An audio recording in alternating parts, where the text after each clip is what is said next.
우리가 늘 얘기하듯이 역사를 망각하는 나라는 미래가 없다 그랬습니다.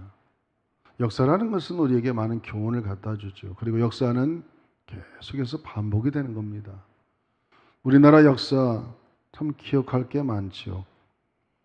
유대인들은 히틀러의 만행을 발문관을 만들면서 용서는 하지만은 절대로 잊지 않겠다, 그렇게 기록해 놨습니다. 미국에도 현충일이 있는데 이날을 메모리얼 데이라고 부릅니다. Remembrance, 당신들의 희생을 기억한다. 결코 당신들을 잊지 않겠다, 그런 의미입니다. 우리나라도 6.25 사변일이란 이후에 올해가 70년이 됐는데 6.25 때 죽은 그러한 많은 사람들, 또 사상자들, 또 유엔군들 생각하면 참 그들의 희생이 없었으면 우리가 어떻게 이렇게 자유대한 민족으로 살아갈 수 있을까. 그래서 우리는 고난의 과거를 잊지 않고 기억해야 될 그런 것들이 너무나 많이 있습니다. 우리가 잊지 않고 기억해야 될 것이 몇 가지가 있다면, 첫째는 고난의 역사. 한번 합시다. 고난의 역사. 우리 대한민국처럼 고난 많이 받은 민족이 없죠. 어쩌면 이스라엘하고 거의 비슷해요. 이스라엘도 동서양의 연결고리에 있기 때문에, 지리적인 요충지이기 때문에 그 땅을 그렇게 차지하려고 했습니다.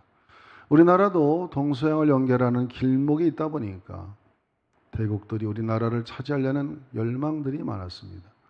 그래서 한 800여 번의 전쟁이 있었고, 지나가 100년을 생각해 보면은 구한말을 시작해가지고 일제 치하가 있었고, 또 6.25 전쟁을 통해서 어마어마한 사람들이 죽게 됐습니다. 그래서 우리는 보릿고개, 꿀꿀이족 이런 거 주로 정말 얼마 전만 해도 그런 나라였죠. 6.25 끝난 이후에는 기록에 따르면 세계에서 제일 못 사는 나라 중에 두 번째였다고 그러니까요. 그래서 우리나라가 이렇게 어려운 가운데서도 70년 만에 세계적인 나라가 된 것, 하나님의 은혜인 줄로 믿습니다. 또 우리가 기억할 것이 있다면 우리의 적이 누군가를 반드시 기억해야 됩니다. 외적인 적도 있지만 우리 내부 안에서의 갈등, 또 하나의 최대의 적이 있다면 그것은 바로 죄악의 적입니다. 창세기에 보면은 소돔과 고모라 땅이라는 게 있죠. 하나님의 창조 질서를 망가뜨리는 이것을 하나님은 관가하지 않았죠. 하늘에서 불을 내려가지고 그 땅을 완전히 진멸해버렸고, 그 땅이 지하로 꺼져서 지금 역사학자들이, 고고학자들은 그 땅이 사해바다의 근처에 있다, 그렇게 보고 있는 것이죠. 하나님이 그렇게 그걸 싫어하는 것입니다. 그러므로 죄악은 멸망을 받는 하나의 가장 큰 원인 중에 하나입니다. 로마가 천년을 세계를 지배하고 기독교 국가로서 얼마나 로마의 성지가 많습니까? 그런데 그 로마도 결국에 천년이 되니까 망했어요. 어떻게 망했느냐? 군사력이 없어 망했느냐? 먹을 것이 없어서 망했느냐? 그게 아닙니다. 많은 역사학자들은 로마를 연구해 보면은 그 모든 외형적인 조건 때문에 망한 것이 아니라 가정들의 파괴, 귀족들의 성적인 문란과 타락 때문에 그 나라는 망했다는 것이죠. 그래서 우리는 이 세상을 살아가면서 정말 이 성경 말씀이 얼마나 중요한지 모릅니다. 신명기 28장 1절 한번 읽어보겠습니다. 같이 한번 화면을 통해서 읽어보겠습니다.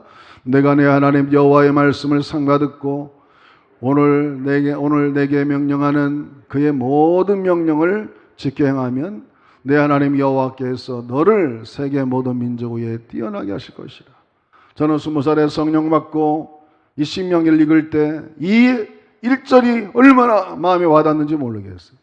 하나님의 말씀을 잘 듣고 그 명령을 지켜서 순종하면 세계 모든 민족에 뛰어난 민족이 되겠다. 할렐루야. 그런 꿈을 가지고 지금 40년을 달려왔어요. 그랬더니 우리나라가 정말 세계적인 나라가 됐잖아요. 유대인들은 이 말씀을 3,500년 전부터 가져가지고 그들은 하나님 말씀을 삼가 듣고 명령을 지키고 순종하여 유대인들은 전 세계에 1,500만밖에 살지 않는데 그들이 세계를 좌지우지하고 있습니다. 지나간 2000년 서 속에 가장 탁월한 인물 5명을 뽑으라 해도 3명, 4명이 유대인에 들어가요. 신명기는 모세오경 중에 마지막 책이지만은 어쩌면 모세오경의 노린자 같은 책이에요. 그 중에서도 28장이 노린자 중에 노린자입니다. 하나님 우리를 축복하시려고 책을 써준 거죠. 신명기 18장은 1절부터 15절까지는 축복에 관한 말씀이요, 14절까지 15절부터 68절까지는 저주의 말씀인데 하나님이 왜 자꾸 저주한다 그러느냐?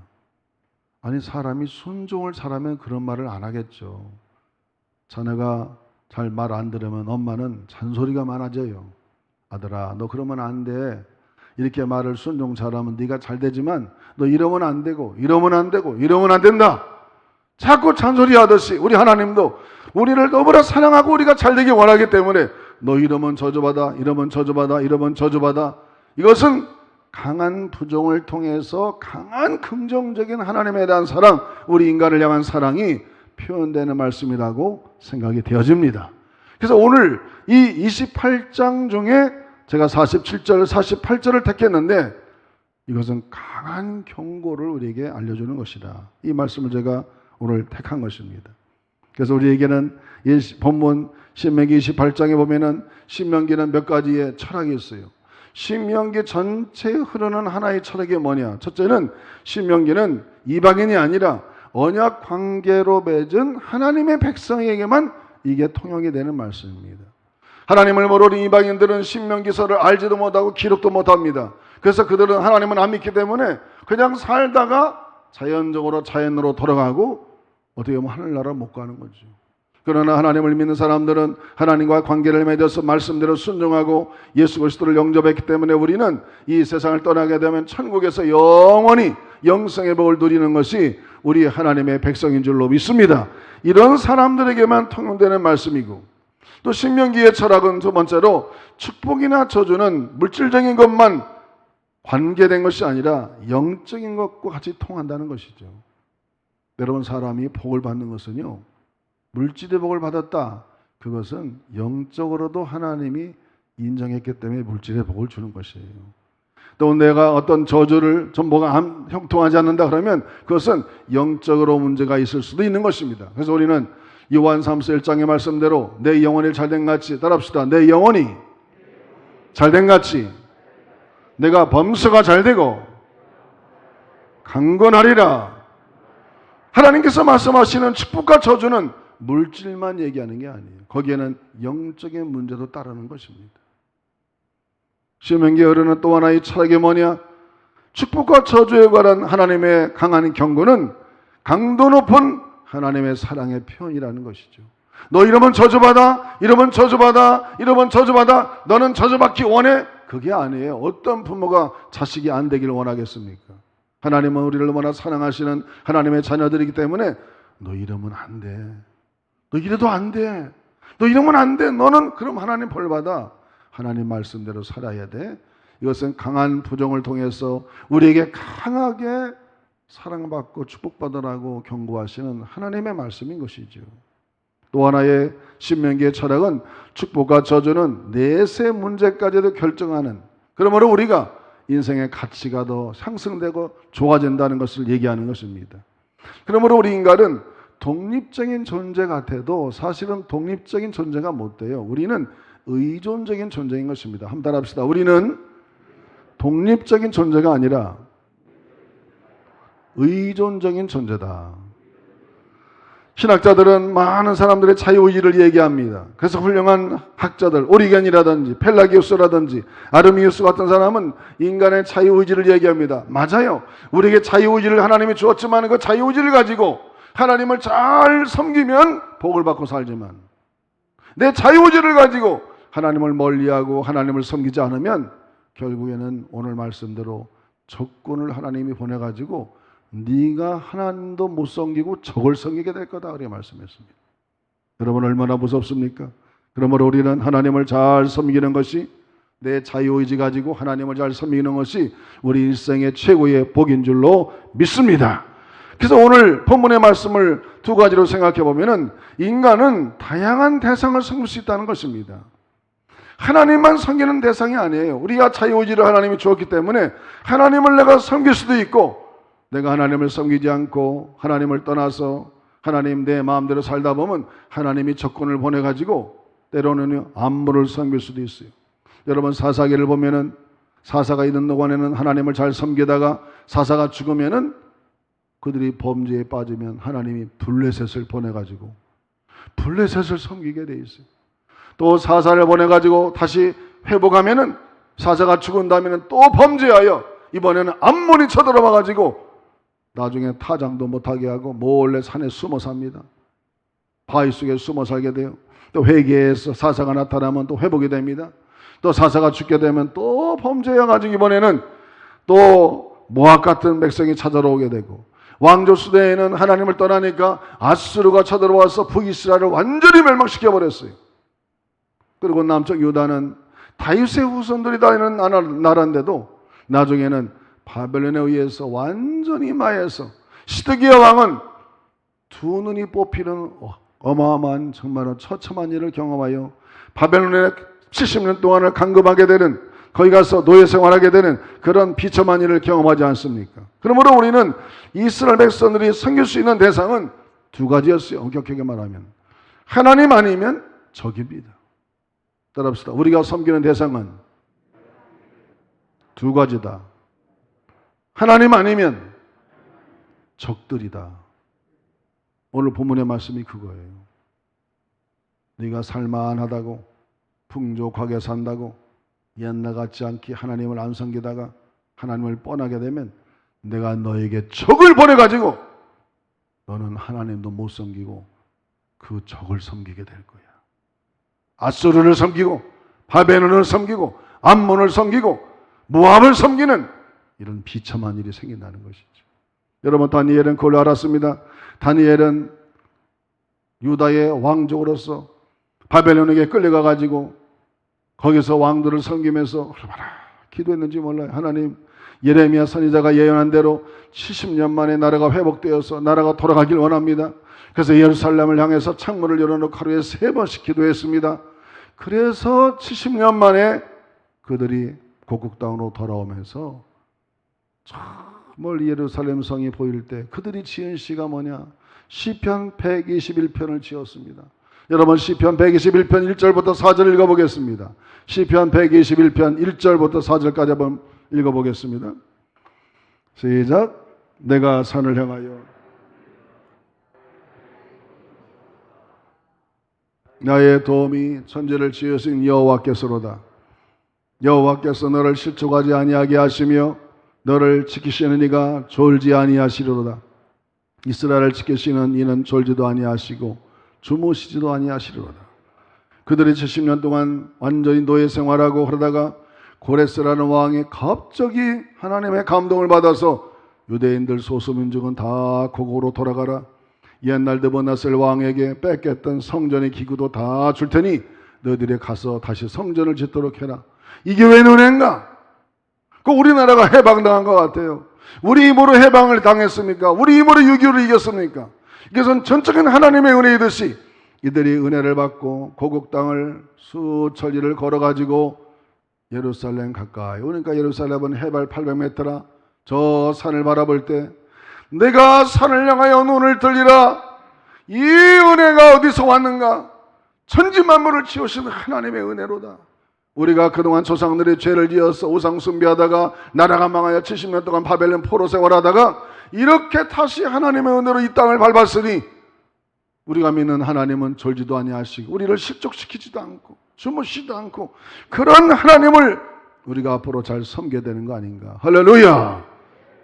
여러분, 우리 대한민국 지금 70년 동안 세계가 주목해요.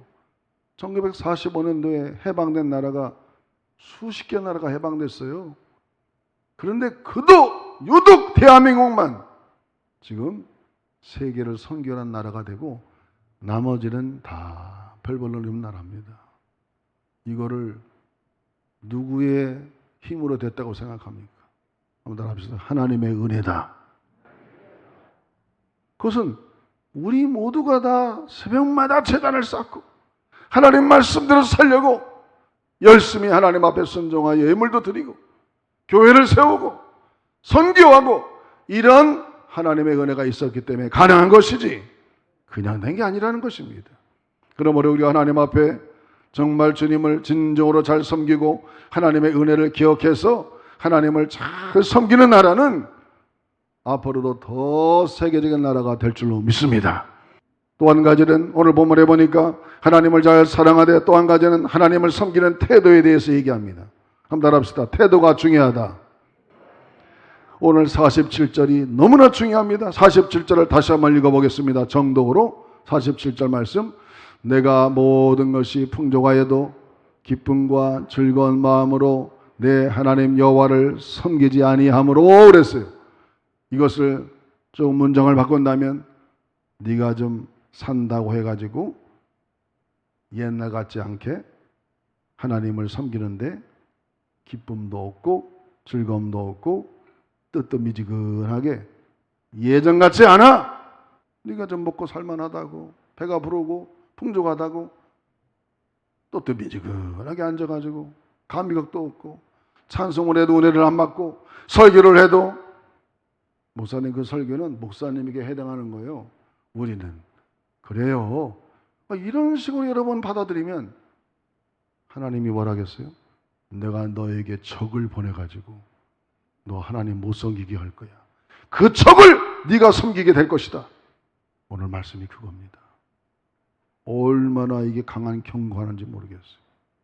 그러므로 우리는 하나님을 섬기는 태도가 얼마나 중요한지 모릅니다. 하나님께 나오는 자는 항상 하나님을 향해서 감사하고 기뻐해야 됩니다. 따라합시다. 감사하고 기쁜 마음으로 예배하자. 시편 100편 1절 2절 읽어보겠습니다. 시편 100편 1절 2절 말씀. 온 땅이여 여호와께 즐거운 찬송을 부를지어다. 기쁨으로 여호와를 섬기며 노래하면서 그의 앞에 나갈지어다. 여러분 하나님이 예배할 때 여러분 기쁜 마음으로 예배하시기를 주님의 이름으로 축원합니다. 어떤 사람은 그럴 수도 있어요. 아유 하나님 말이야 마스크 끼까지 예배드리라고 그래. 그럼 불평하지 마세요. 마스크라도 끼고 와서 예배드리는 거 여러분 감사하세요. 그러니까 저한테 한번 웃어보세요. 하나님 앞에 웃는다고 그러고 여러분이 입은 안 보이니까 눈으로라도 웃어. 눈으로라도 웃어. 하나님 감사해요. 예배 성전에 올 수 있는 게 얼마나 감사한지 몰라요. 그렇게 마음을 먹어야 돼요. 기쁨으로 예배를 드려야 돼요. 느헤미야서 8장 10절을 읽어보겠습니다. 느헤미야서 8장 10절 말씀 같이 읽어봅니다. 느헤미야가 또 그들에게 이르기를 너희는 가서 살진 것을 먹고 단 것을 마시되 준비하지 못한 자에게는 나누어 주라. 이 날은 우리 주의 성일이니 근심하지 말라. 여호와로 인하여 기뻐하는 것이 너희의 힘이니라. 따라합시다. 여호와로 인하여 기뻐하는 것이 우리의 건강이다. 그렇습니다. 하나님을 기뻐하면요 왠지 모르게 엔돌핀이 우리 몸에서 나옵니다. 찬송을 왜 하느냐? 찬송할 때 전율이 오죠. 우리 몸에 온몸에 엔돌핀이 쫙 나오면 몸이 건강해지는 거예요. 다이돌핀은 엔돌핀에 1000배, 1000배 넘는 거예요. 카타르시스를 느껴요. 구속해 주시는 하나님 너무 감사합니다. 이렇게 하나님께 나와서 예배드리고 말씀 듣고 은혜 받으니 너무나 감사합니다. 그럼 우리의 몸이 막 면역력이 높아져가지고 코로나가 왔다가도 지나갈 줄로 믿습니다. 저는 여러분에게 기도합니다. 하나님 주의 보혈의 피를 우리 성도들 머리에서 발끝까지 붓어주셔서 코로나가 첨단되지 않도록 하나님 막아달라고 그렇게 늘 기도합니다. 그렇게 될 줄로 믿습니다. 그래서 우리는 항상 하나님을 기뻐하는 것이 우리의 힘이 되는 거예요. 여러분 교회에 와서 여러분의 면역력이 높아지게 될 줄로 믿습니다. 오늘 은혜 받고 하나님의 찬송 은혜 받고 설교 말씀을 들으면 그래 여호와를 기뻐하는 게 내 힘이야. 면역력도 높아지고 내 마음속에 용기도 생기고 하나님 말씀을 들으니까 내가 뭐든지 할 수 있어. 그런 믿음으로 살아가시기를 주의 이름으로 축원합니다. 또 고린도후서 9장 7절 말씀을 읽어보겠습니다. 고린도후서 9장 7절 말씀.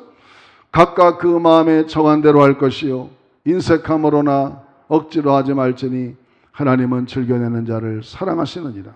여러분 가난하고 힘들 때는 11조를 드리고 예물을 드릴 때도 막 지폐를 데려가지고 하나님께 드리고 그리고 11조도 철저히 계산해서 드리더니 이제 살만하니까 대충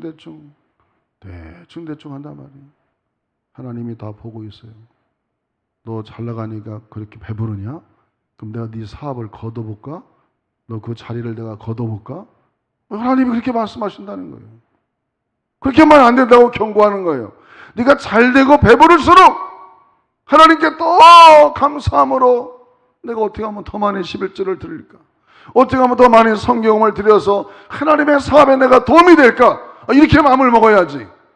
옛날에 없을 때는 없어서 못 냈더라도 하나님께 복을 받았으면 더 많이 드려서 하나님 내가 이렇게 복을 받았습니다. 과거에 몇십 년 전만 생각해도 자동차도 없었고 집도 없었는데 이렇게 하나님이 나에게 준 게 많은데 하나님 내가 어찌 이렇게 인색해졌습니까? 내 은혜가 떨어졌습니다. 하나님 앞에 더 간절한 마음으로 하나님께 드리면 하나님은요 물 한 그릇만 잘 대접해도 기억한다 하시는 하나님이세요. 따라합시다. 하나님은 머리털까지 세신다. 여러분 하나님한테 섭섭한 거 있어요? 하나님은 절대로 그냥 넘어가지 않습니다. 다 기억하고 있어요. 그래서 우리는 하나님 앞에 늘 웃는 모습으로 감사한 마음으로, 그래서 데살로니가전서 5장 16절 18절이 너무 중요한 거예요. 자, 한번 읽어보겠습니다. 데살로니가전서 5장 16절부터 항상 기뻐하라. 범사에 쉬지 말고 기도하라. 범사에 감사하라. 이것은 그리스도 예수 안에서 너희를 향하신 하나님의 뜻이니라. 우리가 예배를 드리고 또 일상생활을 살아가는 데서 가장 중요한 게 뭐냐? 한번 따라합시다. 기쁨으로 살자.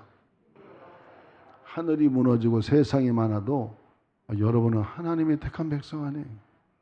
세상을 보면 소망이 없어요. 그러나 우리는 하나님이 다 택한 백성이에요. 주님만 바라보시기를 축원합니다. 주님은 전능자예요. 주님은 전능자예요. 하나님께서 지켜주신다. 그래서 기쁨으로 또 기도하고 성령님을 의지해 기도하고 범사에 감사함은 하나님께서 다 지켜주시니까 오늘 한국교회가 이 기로에 서 있는 것 같아요. 오늘 네가 풍족하여 기쁨과 즐거운 마음으로 하나님을 섬기지 않아? 내가 너에게 적을 보내볼까? 너 하나님 못 섬겨? 바벨론 섬길 거야? 아수르 섬길 거야? 모압 섬길 거야? 똑바로 해야 돼. 그게 경고하는 거예요. 우리가 항상 칭찬만 들으면 안 돼. 때로는 경고도 듣고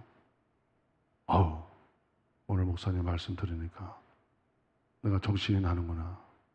내가 이상하게 예전 같지 않아. 하나님께 오는 마음이 예전 같지가 않아. 여러분 그런 마음 고쳐야 됩니다. 하나님을 더 뜨겁게 사랑하고, 한번 따라합시다. 하나님을 더 뜨겁게 사랑하고 감사하고 아낌없이 드리고 주님께 영광을 돌려야 됩니다. 여러분 그러면 하나님은요, 그래 너 잘됐어. 내가 그래서 너에게 복을 준 거야. 너무너무 잘하고 있어.